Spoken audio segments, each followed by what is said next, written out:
अस्सलाम वालेकुम नाज़रीन, welcome to Upfront with Mona Alam. ईरानी जो सदर हैं वो पाकिस्तान में एज वी स्पीक मौजूद हैं और बहुत इस वक्त उनको ज़ाहिर है एक स्टेट प्रोटोकॉल उनको हासिल है और तमाम बातें इसलिए अहमियत की हामिल हैं क्योंकि एक स्पैट हुआ था ईरान पाकिस्तान का अब से बिल्कुल कुछ टाइम पहले और उसके फौरी बाद ये बहुत बड़ी एक डेवलपमेंट है, बहुत बड़ी, इसको आइस मेल्टिंग भी कह सकते हैं, जो कि खारजा उमूर में हमें नज़र आती है कि अब बाकायदा ईरानियन प्रेसिडेंट जो हैं वो पाकिस्तान के 2 रोज़ा दौरे पर हैं और इस हवाले से काफ़ी पेशरफ्त भी बताई जा रही है, काफ़ी फ्रंट्स पर पेशरफ्त बताई जा रही है।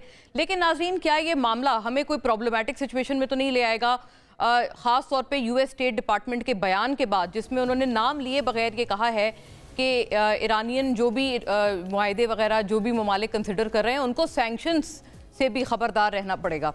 ये बड़ी मायने खेज बात है नाजरीन, इसके ऊपर भी बात करेंगे और सियासी एतबार से भी थोड़ी गुफ्तगू को ओरिएंट करना ज़रूरी होगा क्योंकि बुशरा बीबी की तबीयत के और सेहत के हवाले से बहुत कुछ पहले सामने आया, फिर उसके बाद बाकायदा जो मेडिकल तशख़ीस है वो हुई और उसके बाद उसमें चीज़ें ये सामने आई कि गैस्ट्रो का उनको प्रॉब्लम था और इसकी वजह से उनको वो जो शिकायत थी वो हो रही थी। लेकिन इमरान खान साहब ने आज भी जब जेल में मीडिया टॉक की तो उन्होंने दोबारा ये कहा कि इस तरह की कोई बात नहीं है और दोबारा जो उनका सस्पेशन था कि उनको पॉइजन किया जा रहा है या खुदा ना खास्ता स्लो पॉइजनिंग का जो खदशा पहले भी बयान हो चुका है उसको दोबारा दोहराया है खान साहब ने। इसके ऊपर बात करेंगे और इस बहुत तनाव की सिचुएशन में नाज़रीन कुछ मुज़ाकरात की भी चहमगोइयाँ चल रही हैं, उनमें कितनी बातें हैं, मुज़ाकरात ज़रूरत वक्त तो है लेकिन क्या उस तरफ जाया भी जा सकता है, क्या उस तरफ जा सोचा भी जा सकता है गिवन द फैक्ट के जो बयानात आ रहे हैं दोनों इतराफ़ से। हुकूमत की तरफ से तो कुछ अब अच्छे बयान भी आने लग गए हैं, पीटीआई के हक़ में काफ़ी दफ़ा हुकूमत धांधली की भी कोई कुछ इख्तिलाफ़ी आवाज़ें, इख्तिलाफ़ी नोट, बिलखुसूस नून लीग के नोट जो हैं वो उठा रहे हैं 8 फरवरी के इंतखाब के हवाले से। यहाँ तक तो बड़ा हमें एक यूनानिमस स्टांस नज़र आता है पीटीआई का और पीएमएलएन का, लेकिन जो इसके अलावा भी जो बातें हैं या जो एक दूसरे के ऊपर जो तनकीद के निश्तर हैं उनमें भी माशाल्लाह से कोई कमी नहीं है। तो इसमें जो मुज़ाकरात की बात है आगे चल सकती है और किस हद तक आगे चल पाएगी, कुछ बातें इसमें देखते चलिएगा। मुज़ाकरात के हवाले से आज हम इंशाल्लाह सवाल उठाने लगे हुकूमत के साथ मुज़ाकरात के लिए सुन्नी इत्तेहाद काउंसिल, और सवाल बेसिकली ये है प्राइमरीली कि हुकूमत तहरीक इंसाफ में मफाहमत मुश्किल है या नामुमकिन है। हुकूमत के साथ मुज़ाकरात के लिए सुन्नी इत्तेहाद काउंसिल की शराइत, डायलॉग के बगैर रास्ता कैसे निकलेगा, बानी पीटीआई की रिहाई और धांधली के इल्ज़ामात की तहकीकात का मुतालबा। सुन्नी इत्तेहाद काउंसिल की जानिब से जुमे को तमाम हलकों में पुरअमन एहतजाज का भी ऐलान हो गया है। कल हमने सुनाया था अली अमीन गंडापुर साहब कहते हैं कि वो हर जगह जाएंगे, हर सूबे में जाएंगे, रोक सको तो रोक लो, हमारे किसी से कोई मुज़ाकरात नहीं हो रहे, हम नताइज कबूल कर लें या डील कर लें। बैरिस्टर गौहर ये इमरान खान को मज़ीद जेल में नहीं रख सकते, इन्होंने जो केसेस बनाए उसकी कोई बुनियाद नहीं। असद कैसर ज़िमनी इलेक्शन ने गुज़िश्ता इलेक्शन पर तमाम शकूक व शुबहात को ख़त्म कर दिया है, नफरत और झूठ का बयानिया मुस्तरद हुआ, जेल से एक बयानिया बनाया जा रहा है।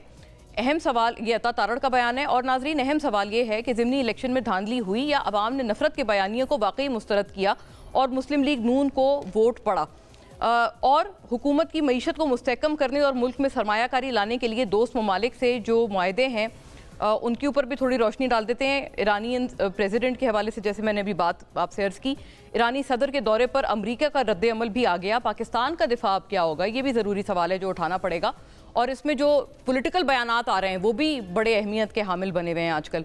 अमरीकी महकमा खारजा के तर्जुमान भी ये कहते हैं उनके मुताबिक ईरान से मुआहदों पर पाबंदियों का ख़तरा हो सकता है।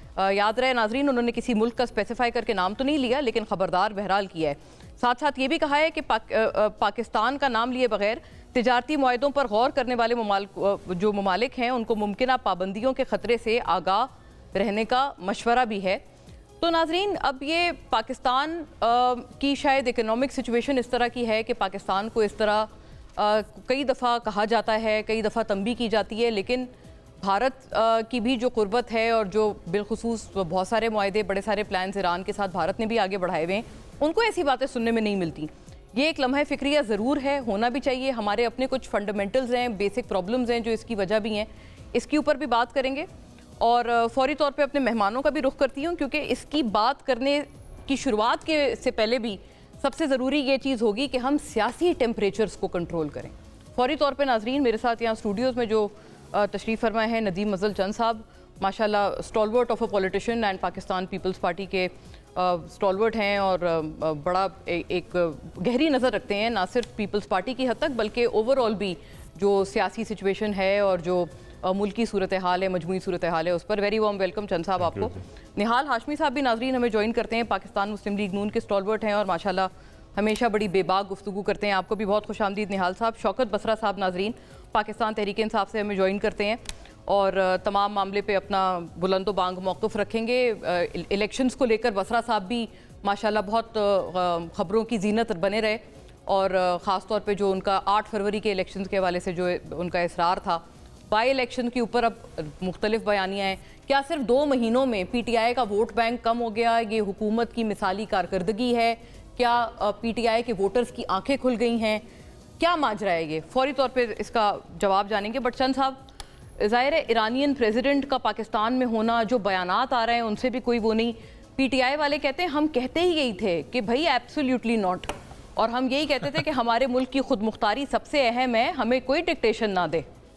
लेकिन जी डिक्टेशन नहीं होती, फॉरेन पॉलिसी में आपने खित्ते की जो सूरत हाल है वो बड़ी अहम है और मेरे ख्याल में सारों को लेकर चलना पड़ेगा। हम पड़ोसी भी चेंज नहीं कर सकते और ईरान हमारा बड़ा ब्रादर मुल्क है और मैं समझता हूँ कि बार्टर ट्रेड ऑलरेडी हम कर रहे हैं और करनी भी चाहिए। पाबंदियों की वजह से हमारी gas pipeline, Iran gas pipeline जो पीपल्स पार्टी का एक बहुत बड़ा कारनामा था, जिसकी शायद पीपल्स पार्टी को सज़ा भी मिली, एब्सोल्युटली नॉट। तो फिर ये था ना, हमने वो इंटरनेशनल पार्स की मुखालफत के बावजूद ईरान गैस पाइपलाइन पे मुआहदा किया और 2600 के 3000 किलोमीटर पाइप बिछ के पाकिस्तान के बॉर्डर आखिरी उस पे नहज पे नहीं हो पाया। लेकिन अमेरिका को या दुनिया को ये भी देखना चाहिए कि पाकिस्तान एनर्जी क्राइसिस से हम निपट रहे हैं। हमारा इशू ही महंगी बिजली और महंगी गैस है, जिसकी वजह से हमारा बिजनेस मैन तबाह हुआ है, हमारा आम दुकानदार, फिर इनपुट्स महंगी होने की वजह से हमारी ज़राअत तबाह की तरफ जा रही है। फूड सिक्योरिटी का हमें इशू है बहुत बड़ा।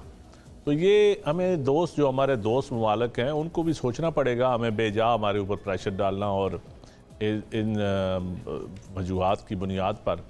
लेकिन हमें अपनी फॉरेन पॉलिसी जो है उस पर बड़ा, मैं समझता हूँ, मैं ये तो नहीं कहता कि हमारी एब्सोल्यूट आज़ाद पॉलिसी है लेकिन कुछ आज़ादी होनी चाहिए, कुछ तो होनी चाहिए। लेकिन वो ये कहते हैं कि जो आज़ादी की तरफ ले जाने वाले जो चंद लोग थे, आपको पता है भुट्टो साहब से भी बहुत, भुट्टो साहब का अंजाम आपने देख लिया, भुट्टो साहब का अंजाम और उसके सारी उनके दोस्तों का दुनिया में जो इस्लामी सरबराही कॉन्फ्रेंस में जो शरीक लोग थे, हुक्मरान थे, उसके बाद आपने उनका सबका जो अंजाम देखा, वो भी मेरे ख्याल में हमारी फॉरेन पॉलिसी को फ्यूचर डिज़ाइन करने में मदद देगा। वो सारी चीज़ें खान साहब में झलक नजर आती है भुट्टो साहब की। वो यही तो कहते थे कि उनके बाद मैं ही तो हूँ जो ये नारा बुलंद कर रहा हूं। भुट्टो साहब बनना बड़ा मुश्किल काम है, बड़ा मुश्किल काम है। लेकिन सियासतदानों के आइडियल होने चाहिए, सियासतदानों को खुददार होना चाहिए।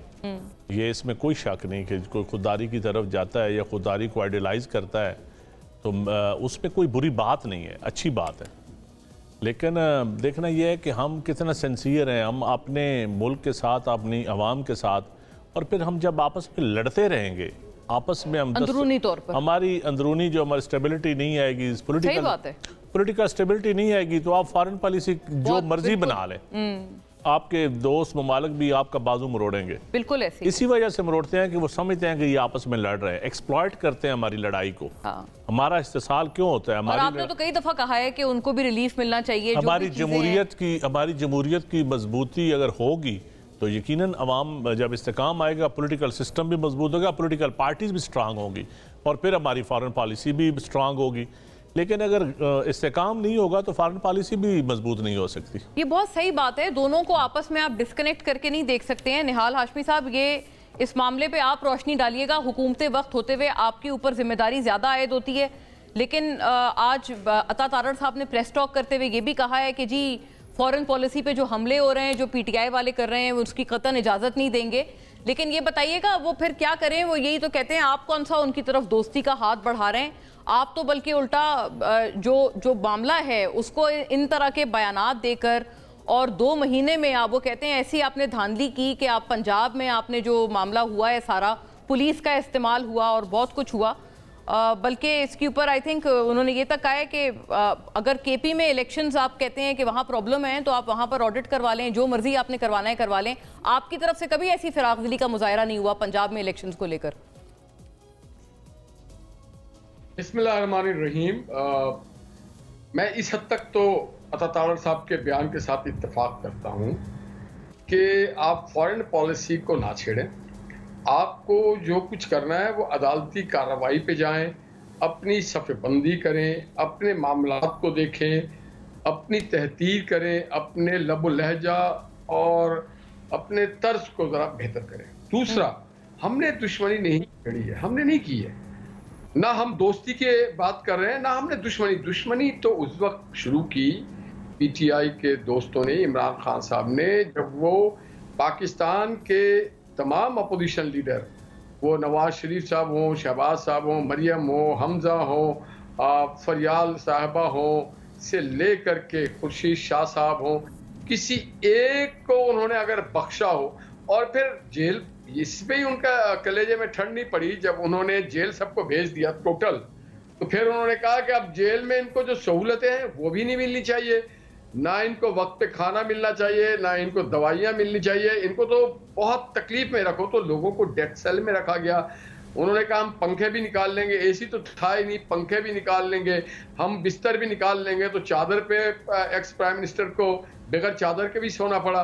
फिर उन्होंने कहा कि कोई सहूलत नहीं जाएगी और उन्होंने आखिर कि मैं मर जाऊंगा, इनसे बात नहीं करूंगा, ये चोर हैं, डाकू हैं। तो भाई ये स्टार्ट हमने नहीं किया था, स्टार्ट हमने नहीं। निहाल साहब, मैं आपसे अर्ज करूं, देखें खवातीन का जब मामला आता है ना तो आपको पता है सेंसिटिविटी बढ़ जाती है।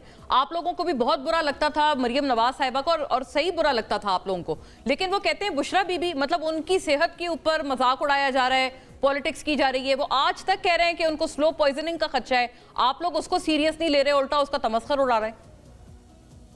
नहीं जी, हम इस तरह की बात नहीं करेंगे, ना हम तमस्खुर उड़ाएंगे, क्योंकि हमें इस तमस्खुर के वजह से बेगम कुलसुम नवाज को अपनी जान देनी पड़ी।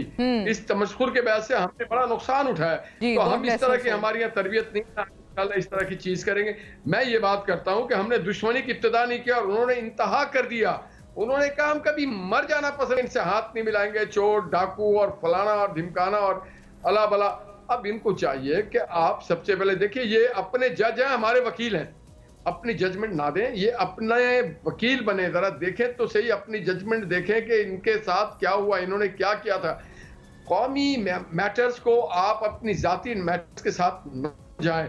अगर आपके पास जाली केस है, झूठे केस हैं, तो आप उसको अदालत में जाए, जैसे मोहम्मद नवाज शरीफ साहब और मरियम गई अदालतों में, ट्रायल हुआ इस्लामाबाद हाई कोर्ट में, ओपन ट्रायल, और ओपन ट्रायल में वो बताया गया कि हाँ जी इनके पास गलत केस चला था।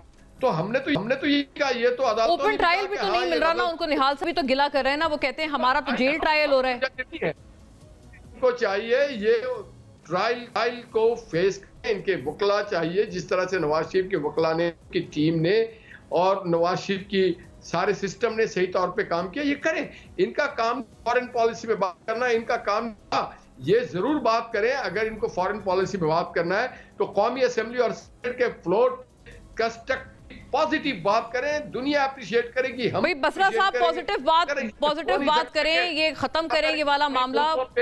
पूरी दुनिया के आगे आप क्यों पाकिस्तान का एक अजीब सा इमेज क्रिएट कर रहे हैं? और ये भी बताएं, अभी आपने चंद साहब की बात सुनी, वो तो बहुत पहले भी आपको पता है, हमारे साथ भी माशाल्लाह वो बड़े एक अपनी इनफरादी राय रखने वाले वो माशाल्लाह सियासतदान है। तो उन्होंने इससे पहले भी कई दफा कहा है कि भाई मुज़ाकरात भी होने चाहिए, खान साहब के साथ भी बात आगे बढ़नी चाहिए, उनको भी रिलीफ मिलना चाहिए। मैं ये कह रहा हूँ, खान साहब उन्होंने हमारे साथ, कौम के साथ इनका स्पीकर बंद कर दें, जरा इनका स्पीकर बंद कर दें, इनको कहीं बस कर दें अब। जी निहाल साहब, मैं बसरा साहब से मेरा अर्ज है, मैं यही मामला उनकी तरफ से जा रही हूँ। जी बसरा साहब, मैं आपसे प्राइमरीली पूछना ये चाह रही हूँ कि जिस पीपल्स पार्टी ने आपको बहुत जगहों पे सपोर्ट किया है, उन्होंने ये जो इद्दत वाला केस था उसकी भी बड़ी मुखालफत की थी उस टाइम जब उसका फैसला आया था। आप लोगों ने क्या किया? आसिफा भुट्टो और वो जब वो हल्फ हो रहा था उनका, तो उस वक्त पाकिस्तान तहरीक इंसाफ के जो MNAs थे उन्होंने एक बिल्कुल हुल्लड़बाजी शुरू कर दी। आप लोग मतलब अपने वेलविशर्स के साथ भी ये सलूक करते हैं सर? अच्छा, मोना आलम, सबसे पहले तो निहाल हाशमी साहब को मैंने सुन सका, लेकिन मुझे अंदाज़ा है कि वो उनकी वही घिसी पीटी बातें होंगी, वही जो उनका बयानिया है, क्योंकि इनके पल्ले तो अब अवाम ने तो मुस्तकिल तौर पे इनको रिजेक्ट कर दिया है। अवाम के तो ये नुमाइंदे नहीं हैं। जहाँ तक नदीम अफजल चंद साहब ने गुफ्तगू की है, मैं उनकी बातों को इंडोर्स भी करता हूँ, और अल्लाह करे अमली तौर पर भी इस तरह हो जिस तरह वो बातें कर रहे हैं। सबसे पहले तो हम ईरान के जो सदर आए हैं उनको पाकिस्तान में वेलकम करते हैं, और हम सोचते हैं कि अगर आज ये जो टोला पाकिस्तान पे काबिज है, अगर इनकी जगह वज़ीर-ए-आज़म इमरान खान पाकिस्तान में होते और रजीम चेंज के ज़रिए उनको ना हटाया गया होता, तो आज ईरानी सदर के साथ कंधा मिलाकर फ़लस्तीन में जो इस वक्त इसराइल जुल्म कर रहा है, जो वहाँ पर नस्ल कुशी हो रही है, जो वहाँ पर मैं समझता हूँ कि इस वक्त दुनिया की बदतरीन अगर जुल्म हो रहा है तो आज फ़लस्तीनियों पर हो रहा है। बिल्कुल, और आज अगर इमरान खान बाहर होते तो हम ये पैगाम देते खड़े होकर, और हमें बिल्कुल मैं ईरान की जुर्रत को, बहादुरी को, गैरत को सलाम पेश करता हूँ ईरान वालों को कि जिस तरह उन्होंने ईंट का जवाब पत्थर से दिया है। लेकिन बदकिस्मती से आप देख लीजिए पाकिस्तान में। एक सेकंड, आपने सर एक बात की, बसरा साहब मुझे बताइएगा, आपने कहा कि अगर खान साहब बाहर होते तो आप लोग फलस्तीनियों के लिए और नेक्स्ट अगले नहज पे जाते, अगले महाज पे जाते, इसका क्या मतलब है? आप अभी भी तो हुकूमत कर रहे हैं ना, कंडेम भी कर रहे हैं, सब कुछ कर रहे हैं। मुझे अंदाजा था, मैं सिर्फ अगर जवाब मेरा कंप्लीट हो जाता, आपको सिर्फ ये कहना चाह रहा था कि आज अगर इमरान खान होते तो ये जो बेहिसी है इस वक्त, ये कभी ना होती। अभी कह रहे थे ना एब्सोल्युटली नॉट। इमरान खान का जुर्म क्या था? इमरान खान तो हमेशा यही कहते रहे कि हमारी जो खारजा पॉलिसी है वो इन डिक्टेशनों से आजाद होनी चाहिए। सजा क्यों दी गई? रशिया का दौरा क्यों किया? रशिया से हमने तेल लेना था, हमने उनसे गंदम इंपोर्ट करनी थी, वो जुर्म था। खान साहब ने क्यों कहा कि हम अड्डे नहीं देंगे? क्यों एब्सोल्युटली नॉट कहा? क्यों खान साहब ने यूएनओ के अंदर खड़े होकर हजूर की हुर्मत का मुकदमा पेश किया? ये बहुत बड़े जुर्म थे खान साहब के। और आज मैं फिर कह रहा हूं, यहां पे हालत क्या है कि कोई लोग अगर एहतजाज के लिए भी बाहर निकलते हैं फलस्तीनियों के हक में, उनको पाबंदे सलासल कर दिया जाता है, उनको गिरफ्तार कर दिया जाता है। कोई शर्म और हया नहीं, और ऊपर से बैठ के कहते हैं कि जी हम बार बार, मैं कह रहा हूं कि अगर आज हमें खुशी होगी कि जब मुश्तरका एलामिया जारी होगा जो दोनों ममालिक की जानिब से, एक तो फलस्तीन के हवाले से मुश्तरका पॉलिसी का बयान आ जाए, और दूसरा अच्छा ये जो आपने बात की ना, आप कहते हैं हमें खुशी होगी, आप बहुत अच्छा आपने वेलकमिंग रिमार्क्स दिए ईरान के हवाले से, लेकिन ये कि वो कहते हैं ये आप शायद वाहिद ही हैं अपनी पार्टी में जो इस तरह का ख्याल रखते हैं। बाकी तो मतलब आपकी तरफ से हमने सुना है, बाकी तो ऐसा फॉरेन पॉलिसी को मुतनाज़ी बनाने की कोशिशें हैं। ये बहुत बड़ी एलिगेशन है सर पीटीआई पे, IMF को खत लिखना और बहुत कुछ है। मैं बसरा साहब आपका मुझे जामे कमेंट मिल गया, मुझे जरा बात भी आगे बढ़े, मैं ब्रेक पे चलती हूँ, वापस आती हूँ, चंद साहब से बात पूछूंगी। अब बाजवा साहब कहते हैं कि कसम खा के वो कह रहे थे कि मैंने कोई रजीम चेंज में कोई मेरा इसमें किरदार नहीं था। चंद साहब endorses this or not? After a break.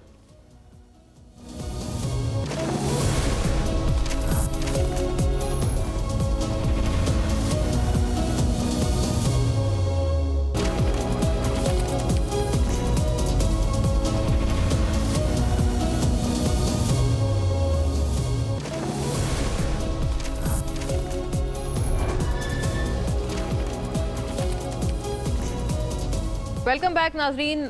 सवाल वही अर्ज़ है आपसे चंद साहब, अब तो लोग इस नहज पर आ गए हैं कि कुरान पे हाथ रख के हल्फ उठाया जा रहा है कि भाई हमारा कोई लेना देना नहीं था, बाजवा साहब ने कहा है रिजीम चेंज से। और बसरा साहब पता नहीं क्यों, शायद उन्होंने वो सुना नहीं है वो वाला इंटरव्यू शामी साहब का, वो तो अभी भी कह रहे हैं कि ये इसीलिए तो रिजीम चेंज हुआ।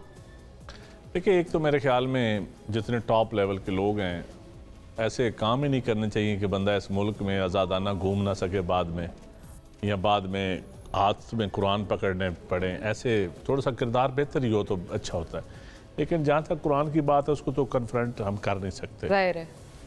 और ये भी नहीं कह सकते कि बिल्कुल एक बात, लेकिन मैं बड़े वसूख से कहता हूँ जो कि बाजवा साहब या उस वक्त इवन फैज़ साहब भी, उसके बाद हमारे मौजूदा चीफ भी थे, ये भी DGI बने, तो ये दो बातें, एक तो खान साहब को ये मैं खुद कहते सुना है कि और हम अपोजिशन को फांसी लगा दें, इनसे कहते हुए सुने। और दूसरा कहते थे कि क्या आप अपने MP MNAs को राज़ी करें, पॉलिटिकल क्लास को आप राज़ी रखें, लोग नाला हैं। ये खुद मैं बाजवा साहब से मैं भी मिला एक दो दफ़ा, और खान साहब को ओपनली कहते थे कि आप अपने लोगों को राजी करें, और बड़ा वन पेज था, यकीनन बहुत ज्यादा। वो तो हमने खुद उस चीज को देखा है, आपने तो काबीना में बैठ के वो वन पेज बहुत देखा है। प्रोटेक्ट किया, बड़ा तामन था, शायद इतना पाकिस्तान की तारीख में बहुत कम मिला हो। अभी भी नहीं मिल रहा, क्योंकि अभी भी दूसरी तरफ से कहते हैं कि शहबाज साहब उस लेवल पे नहीं होता जितना वो था, इतना आज तक मैंने कभी नहीं देखा, कभी भी नहीं देखा। अच्छा है, ये तो लेकिन बहुत बड़ी स्टेटमेंट है आपकी। लेकिन मैं समझता हूँ कि अल्टीमेटली हमें सियासत की जो पोलराइजेशन है, जो शिद्दत है, जो नफरतें हैं, इनको ख़त्म करना पड़ेगा। बिल्कुल, कोई शक नहीं। और खा एस्टेब्लिशमेंट के साथ हों, खा आपस में हों, हमारे सियासतदानों के आपस के मामलात हों, क्योंकि अब जो खान साहब के बयानात जेल से जो आ रहे हैं, इन बयानात से शिद्दत बढ़ती जा रही है, और इन बयानात से कोई माहौल ठीक होता नजर नहीं आ रहा। ये पॉलिटिकल, मैं तो उनके साथ भी था, तो मैं उनको कहता था, वो कहते हैं तो आप भी सच्ची बात है, लेकिन अलमिया ये है कि पीटीआई के बड़े कम लोग हैं जो ओपनली वो बात जो पब्लिक में बैठ के या दोस्तों में बैठ के करते हैं, वो क़यादत के सामने जाके वो बात करें। खान साहब के सामने अलग बात नहीं करते, वो बात नहीं करते। ये देखिए, हम आपस में बैठते हैं, इसीलिए शायद आपके साथ वो जो थोड़ी उनकी फिर नाराजगी शुरू हो गई। मेरी उनसे कोई नाराजगी नहीं थी, जाती तौर पे कोई नाराजगी नहीं थी, मुझे उनसे कोई गिला नहीं था, लेकिन मेरा तो एक अपना एक स्टैंड था, एक हज़ारा वाले इशू पे, और अच्छा लगता था या उनको बुरा लगता था? मेरी बात ओपनली बोलने का मौका देते थे, सुनते थे बात, सच्ची बात है, इस मामले में कोई गिला नहीं था। लेकिन जहाँ तक तल्लक है, अब सियासत में जो शिद्दत आई है, या अदल का निज़ाम जो हमारा मुल्क में अदल का ना होना, इसको हम जस्टिफाई नहीं कर सकते इन चीज़ों को।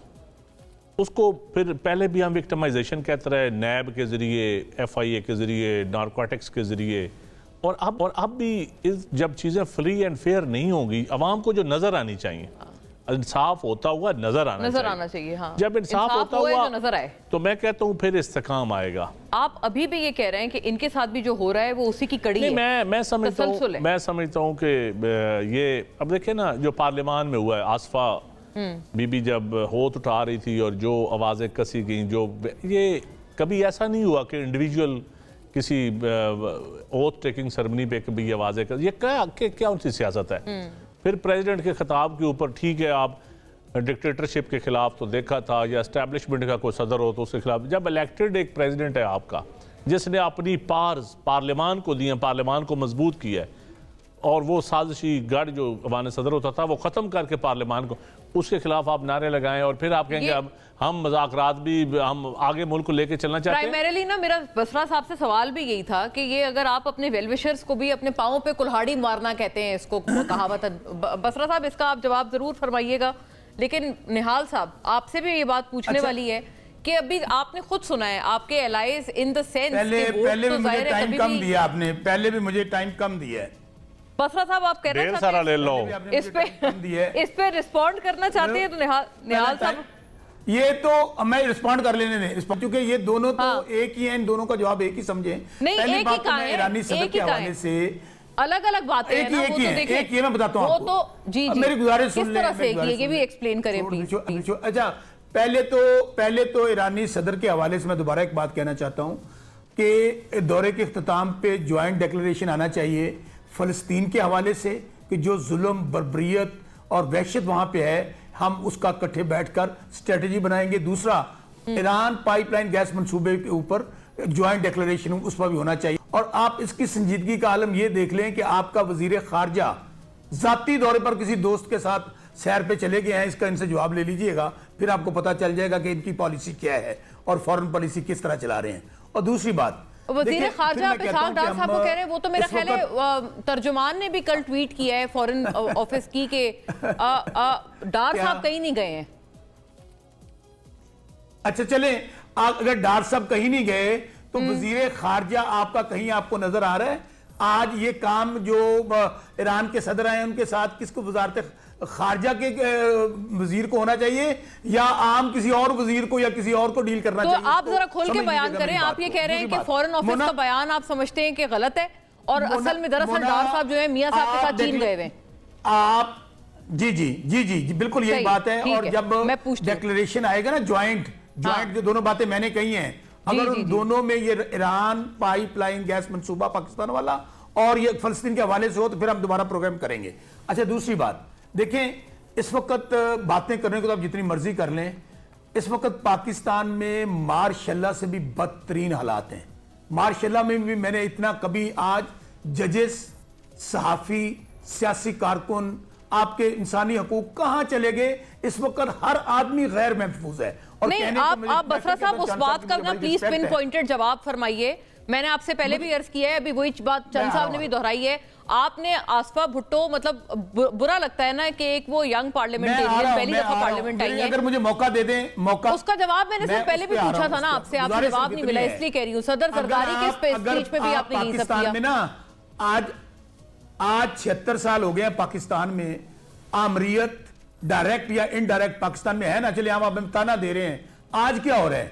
आज तो पाकिस्तान में ना कोई इलेक्शन है, ना कोई सियासी जमात है, ना ये अवाम के नुमाइंदे हैं। आज इनको जिस तरह एस्टेब्लिशमेंट ने जितवाया है, इनसे चंद साहब से कहें, ये दोनों कुरान पाक पे हलफ देते हैं इस बात का कि इन्होंने अल्लाह नबी के नामों के नीचे खड़े होकर झूठे हलफ नहीं उठाए हैं।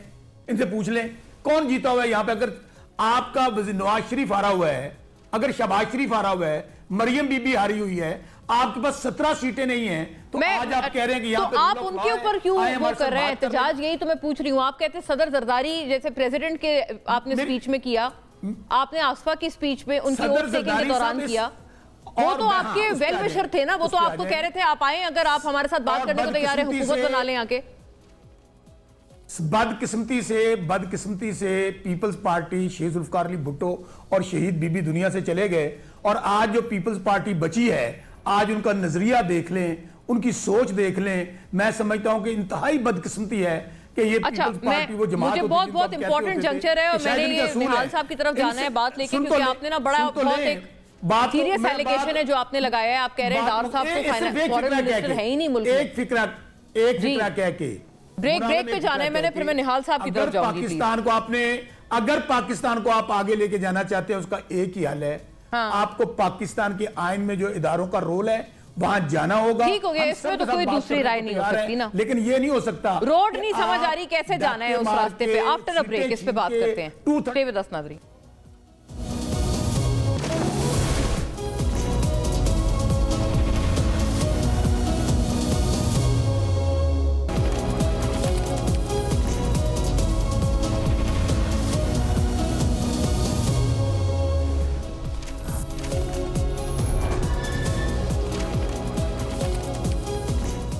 वेलकम बैक नाजरीन। Quick round with everybody, but Nihal साहब आपका जवाब बड़ा ज़रूरी है इस बात पे। डार साहब के हवाले से ये बड़ी सीरियस एलिगेशन है जो बसरा साहब ने ब्रेक से पहले लगाई है कि वो मुल्क में नहीं है और वो बेसिकली चीन में है नवाज शरीफ साहब के साथ। देखिए, डार साहब एलिगेशन ही लगाने के लिए बैठे हैं यहाँ पे, उनकी पूरी पार्टी एलिगेशन लगा रही है बसरा साहब, और बसरा साहब यही काम कर रहे हैं हर जगह, हर वक्त यही काम करते पाए जाएंगे इंशाल्लाह। अल्लाह इनके काम में खैर और बरकत डाले। मैं ये कहना चाहता हूँ कि ये काम जो है, ये फॉरेन ऑफिस ने अगर कोई बात की है तो वो उसके प्रॉपर तर्जुमान है, वो बता सकते हैं। अगर वो गए भी हैं चाइना, तो वो सैर सपाटे के लिए नहीं गए, पाकिस्तान की बेहतरी के लिए, अपने लोगों की बेहतरी के लिए। रिलेशन देखिए चारों तरफ आज हम जिस हालात में हैं, कह रहे थे कि ये अवाम के नुमाइंदे नहीं है, तो ये 2 दिन पहले बल्कि 1 दिन पहले लोगों ने पूरे पाकिस्तान में, बलूचिस्तान में भी बता दिया कि अवाम के नुमाइंदे कौन है। नून लीग जीती है, केपी में भी बता दिया कि कौन कितने अवाम के नुमाइंदे, और पंजाब में तो झाड़ू फिर गया, सफाया हो गया इनका, क्योंकि पंजाब के लोग मायूस हो गए इनके कारकर्दगी के इससे काम से। और पंजाब में मरियम नवाज की जो कारकर्दगी है, और पाकिस्तान के लोगों ने जो शहबाज साहब की हेक्टिक एफर्ट है, जिसके वजह से सऊदीया वफ्द आया, जिसके वजह से ईरान का वफ्द आया, ये जो आज बात कर रहे हैं ज्वाइंट डिक्लेरेशन की, ज्वाइंट स्टेटमेंट की, तो ये अपने दौर में कभी कुछ नहीं किया, मगर अल्हम्दुलिल्लाह पाकिस्तान उम्मा के साथ खड़ा था, फलस्तीन के साथ खड़ा है, अपने ब्रादर मुल्कों के साथ खड़ा था, खड़ा है और खड़ा रहेगा। और हमने माजी में भी इस जद्दोजहद, हाँ हम उनमें से नहीं है कि अगर जाते हैं लंदन में, अगर मेयर का इलेक्शन हो रहा है तो एक पाकिस्तानी मोहम्मद सादिक के साथ नहीं खड़े थे, वो उनके किसी और के साथ खड़े थे, जो आप जानते कौन है, मैं नाम नहीं लेना चाहता, इमरान साहब के, वो अपने साले के साथ खड़े हुए थे। तो जब अपने घर से लफ्ज़ इंग्लिश में चैरिटी बिगैन्स एट होम, आप जब निहाल साहब देखें, अभी आपको पीएम का वोट डाला है जिस जमात ने, यानी पीपल्स पार्टी आपकी सबसे मेजर एलाय है, वो भी अभी आपने सुना, चंद साहब आपको पता है थोड़ी अपनी इनफरादी व्यू रखते हैं, वो ये बात कह रहे हैं कि अभी भी ऐसा नहीं लगता कि जो हालात हैं अभी भी वही हो रहा है, वही तसलसल है और इंसाफ नजर आना चाहिए, अभी भी नजर नहीं आ रहा। तो आपके दौरे होके अभी अगर एलिगेशन है तो ये बड़ा सीरियस है ना एलिगेशन, अगर आपके एलआई की तरफ से ये वाली बात की जा रही है। वजीर खारजा किधर है? ईरानी सदर दौरे पे रहे हैं, वजीर खारजा किधर है? इसी बात पे रहे। रामे रोड नहीं अटकाए गए। क्या हमारे दौर में इंसाफ को कुचला गया? नहीं कुचला गया। और इंसाफ देना हमारा काम नहीं, अदालतों का काम है। हमने ना किसी के साथ ज्यादती की, ना इंसाफ के रास्ते में रोड़े अटकाए, ना हम इंसाफ को कुचल रहे। हर किसी के डोर स्टेप पे जहां पे किसी को इंसाफ मिलना चाहिए, हम कानून के कटहरे में लाके जरूर खड़ा करते हैं और उसके बाद अदालत का काम होता है उसको करना। और आज जितनी एफर्ट्स कर रही है, आप यकीन करें कि इन्होंने जो 4 सालों में पाकिस्तान में मैस फैला के गए और अब भी फैला रहे हैं, उसको साफ करें। और ये जो ज़मीनी इलेक्शन, ये वैसे अच्छी कन्वीनियंस है भाई निहाल साहब, देखें सर कन्वीनियंस है ना, जो वो लोग उनके दौर में होता था वो भी यही कहेंगे, वो भी अदालतें करती थी, कानून के तहत होता था। आपके टाइम पे हो रहा है, आप कह रहे हैं अपना पल्ला झाड़ के कि नहीं हमने नहीं किया, ये तो अदालतों से इन्हें सजा मिल रही है। देखिए, अगर ये समझते हैं कि इक़्तिदार में आए हैं, इन बातों को, इन बेचारों को तो लोग शक्ल नहीं देखना चाहते, जो लोग जेलों में। चंद साहब की बात सुनिए। निहाल हाशमी साहब, निहाल हाशमी साहब आगे चले ना, हमने अवाम को भी इंसाफ देना है ना, सिर्फ पीटीआई की बात छोड़ दें आप। अवाम भी, क्या अवाम को हम इंसाफ दे पा रहे हैं? यकीनन नहीं दे पा रहे। कितनी जजेस की सीट खाली है, निजाम अदल को रिफॉर्म्स करने की जरूरत है। एक लॉबीज के जजेस बन रहे हैं इस वक्त। जो हालत है हमारे निजाम अदल की, आप सिविल जजेस से लेके सुप्रीम कोर्ट तक चले जाएं, क्या लोगों को इंसाफ मिल रहा है? सस्ता इंसाफ तो दूर की बात, मिलने से भी दूर है। यकीन जानिए, आप भी खड़े हो जाए ना। ये यार बसरा साहब बोलने तो देना, आप भी खड़े हो जाए। बसरा साहब बोलने तो देना। मैं आप दोस्त है मेरे, मैं आपको ज्यादा कुछ कहना नहीं चाहता, छोटे बात सुनिए भाई। मैं कह रहा हूँ बात तो सुनिए, दोनों बड़े लर्नेड लॉयर्स हैं, बात आप दोनों से बड़े पते की कर रहे हैं। सुन ले एक सेकंड सर, एक कंप्लीट करने में आती हूं। देखिए, हम सिर्फ टीवी पे बैठ के एक दूसरे को, अवाम क्या चाहते हैं देखना यह है कि हम सियासत अवाम के लिए करते हैं ना। अवाम क्या चाहते हैं? अवाम इंसाफ और रोटी, कपड़ा और मकान चाहते हैं। उसके लिए हमने कंट्रीब्यूट करना। अवाम असेंबली में लड़ाई नहीं चाहते। अवाम हर वक्त हमारा दस्तो गिरेबान होना नहीं चाहते। दोनों बड़े लर्नेड। अवाम अगर आजाद खारजा पॉलिसी चाहते हैं तो अवाम के लिए चाहते हैं। अवाम एक हेल्थ पॉलिसी अच्छी चाहते हैं, मुफ्त इलाज मिले उनको, अच्छा स्कूल में। अब सरकारी स्कूलों में सिर्फ गरीबों के बच्चे जाते हैं, गंदम का सीजन है, अब सिर्फ हम जेल खेलते रहे। आपको पता है किसान मर रहा है इस वक्त। 35 लाख टन निगरान हुकूमत में, जो बहुत बड़ा स्कैम है, जो गंदम इंपोर्ट की गई। 47 लाख टन तो आपके मुल्क में पड़ी हुई थी। कौन बोल रहा है इसके ऊपर? पीटीआई बोल रही है या कोई नून लीग, सिर्फ पीयू पार्टी बोल रही है। लेकिन हम क्या करें? मैं समझता हूँ कि अवाम के मसाइल समझें। हमारी खारजा की भी, हमारी दाखिला की भी, आप इकोनॉमी को भी उठा के देख लें। इकोनॉमी में बेहतरी के सिग्नल्स ना सिर्फ हम कह रहे हैं, पूरी दुनिया से कहा जा रहा है और हम ट्रिकल डाउन इफेक्ट्स उसके हो रहे हैं। सादगी हमने बहुत ज्यादा अपनाई हुई है, हम डोर स्टेप पे जा रहे हैं। हम चाहते हैं कि पार्लियामेंट में आए, सारों का पाकिस्तान है, पार्लियामेंट में बैठ के वो कह रहे हैं अपना हिस्सा तो डाल रहे हैं चंद साहब, वो बतौर हुकूमत फॉर्मूला से। मोना जी, बसरा साहब आप क्या हिस्सा डाल रहे हैं? उन्होंने तो अपना गिनवा दिए बड़ी सारी जाली मोना, जाली हुकूमत, जाली वज़ीर आज़म, जाली मैडम चीफ मिनिस्टर। और जो चंद साहब बात कर रहे हैं इंसाफ की, तो खड़े हो जाए ना 6 जजेस के साथ, जो हाई कोर्ट के जजेस हैं उनके साथ खड़े हो जाए। आपको भी तजवीज़ है चंद साहब। दूसरी बात, उनके हक में खड़े हो। यहाँ पे रूल ऑफ लॉ ही तो नहीं है, यहाँ इंसाफ ही तो मिलता नहीं है। यहाँ लोग इंसाफ के बिगल बजाने के लिए, बड़े ओहदे वाले के लिए, मुजरम के लिए, मुल्ज़म के लिए यहाँ पे इंसाफ है, आम आदमी के लिए नहीं है। जितना बड़ा मुजरम, जो चंद साहब मुतालबा उन्होंने नहीं किया। उन्होंने कहा आप अपने तौर पर या चले Peoples Party as a party फिर खड़ी हो ना। आप पीपल पार्टी देखें, अगर अब किसान को आप गंदम की उसकी खरीदी नहीं जा रही तो पीपल पार्टी सबसे पहले बोली है। जजेस की बात की है। जजेस के मामले में मैं तो कि हमारी पार्टी जरूर स्टैंड लेगी और लेना चाहिए। खाली सीटें हैं, जजेस का तरीकेकार, अपॉइंटमेंट का तरीकेकार हमें चेंज करना पड़ेगा। जो इफ्तिखार चौधरी साहब ने खिलवाड़ किया था वो ठीक करना पड़ेगा।